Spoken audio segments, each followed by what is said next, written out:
7 days 7 gravy வெரைட்டிஸில் இன்றைக்கி முட்டை gravy எப்படி பண்ணலான்னு பார்க்கலாமா? ஃபஸ்ட்டு ஒரு மிக்ஸி ஜாரில் 3 பச்சை மிளகாய் கூடவே ஹோல் ஸ்பைசஸ் சேர்த்துக்கலாம். அடுத்ததாக இஞ்சி, பூண்டு, மிளகு, சீரகம், பெருஞ்சீரகம், நறுக்கி வச்சுருக்க பெரிய வெங்காயம் எல்லாமே சேர்த்து தண்ணி சேர்த்து அரைச்சி எடுத்துக்கலாம்.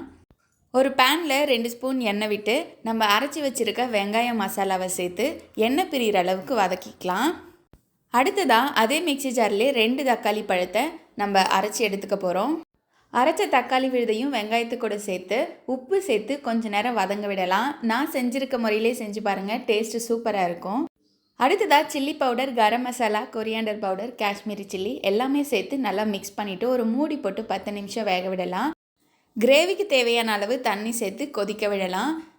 கிரேவி கொதி வந்ததுக்கப்புறம் நம்ம முட்டையை சேர்க்க போகிறோம். முட்டையை மிக்ஸ் பண்ணணும்னு அவசியம் கிடையாது. இந்த மாதிரியே முழு முட்டையாகவே நம்ம உள்ளே சேர்த்துட்டு ஒரு மூடி போட்டு 7 நிமிஷம் வேக விட்டிங்கன்னா சூப்பராக ரெடி ஆகிடும்.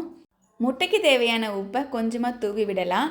அவ்வளோதான், சூப்பரான முட்டை கிரேவி ரெடி. சப்பாத்தி, இட்லி, தோசை எல்லாத்துக்குமே அட்டகாசமாக இருக்கும். ட்ரை பண்ணி பாருங்கள்.